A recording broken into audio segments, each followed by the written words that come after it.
You don't need momentum to start. But you do need to start to get momentum. Think about that for a second. It's a simple idea, but it's the secret that separates those who achieve their goals from those who are still waiting on the starting line. Most people wait for a burst of speed before they take action, and that is exactly why they never move. This is what I call the momentum myth, and I promise you, it kills more dreams than failure ever will. Tell me if any of this sounds familiar. You start studying for a big exam, but you stop because it feels agonizingly slow. You decide to build a new habit, like going to the gym, but you quit after a week because the results aren't instant. You try to improve a skill, maybe learning an instrument or a new language, but you get discouraged by how long it's taking to see real progress. You sit there, waiting for that magical feeling of motivation or that perfect state of flow to arrive, but they never show up. You have this idea in your head that progress should feel fast. So, when it feels slow, you think something must be wrong. You expect momentum to show up first, like a guest of honor arriving at the party before anyone else. But here's the truth. Momentum doesn't lead action. Action creates momentum. It's a complete reversal of what most of us have been taught to believe.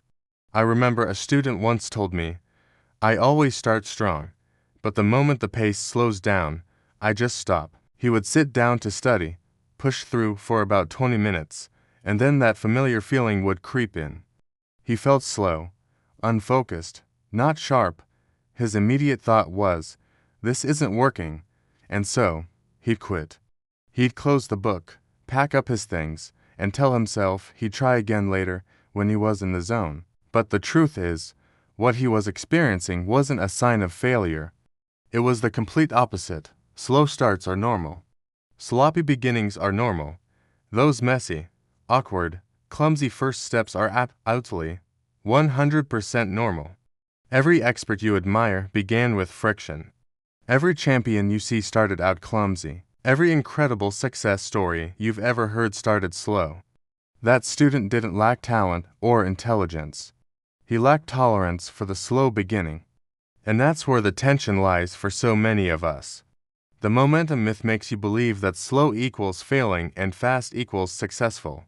It creates this false binary in our minds.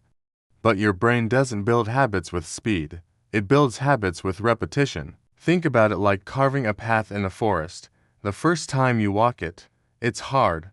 You have to push through branches and watch your step. But the more you walk that same path, the clearer it becomes, and the faster you can move. The speed comes from the repetition, not from a magical burst of energy on day one. When you fall into the trap of expecting immediate speed, a few destructive things happen. First, you get frustrated. You start to think, "Why is this so hard? It should be easier." Then, the self-doubt kicks in. Maybe I'm just not cut out for this. Maybe I don't have what it takes. You start comparing yourself to others who seem to be flying past you, forgetting that you're only seeing their highlight reel, not their years of slow, grinding work. And finally, you quit too early, and quitting too early is the only thing that guarantees you never, ever reach that incredible part where momentum finally kicks in. So, what's the release? How do we break free from this myth? You have to fundamentally change your perspective. Momentum is not a requirement, it is a reward.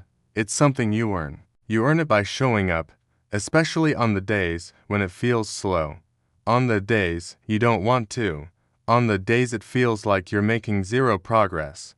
Momentum is the shadow of consistency. It follows you. It doesn't lead you. I've seen students completely transform their productivity and their self-belief by escaping the momentum myth, and here's how they do it. First, and this is the most important step, you must accept slow starts as normal.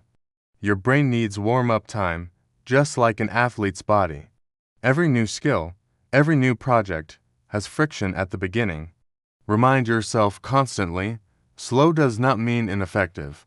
Slow means natural.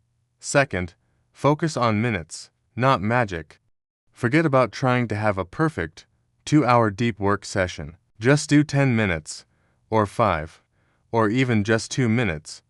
The goal isn't to conquer the mountain in one day. The goal is simply to begin. Momentum grows from the smallest seed of action. Third, let repetition build your speed. Speed comes from familiarity. Familiarity comes from showing up. And showing up starts with those tiny, almost laughably small actions.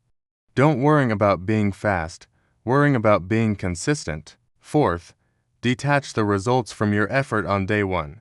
You don't need to see a massive improvement today. You just need to be present today. Let consistency carry the weight, not the pressure for immediate results. Trust the process. And finally, build what I call low-resistance habits.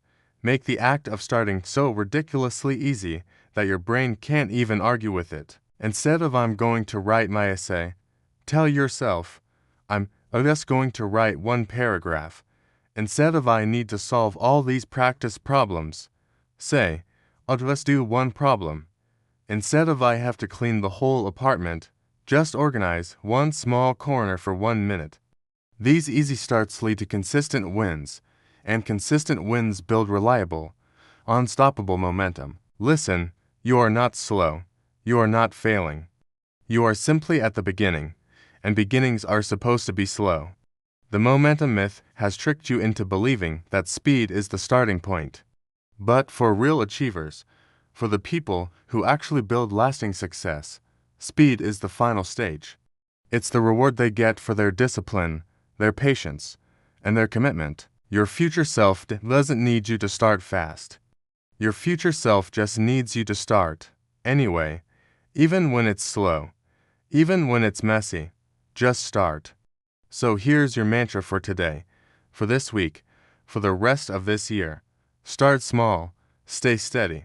Momentum will follow. If this idea freed you from the pressure of needing a fast beginning, consider sharing this video with someone you know who gets discouraged too quickly, and let me know in the comments, what is one small, steady action you're going to start today? Let's build our momentum together, one slow start at a time. Thanks for watching, and I'll see you in the next one.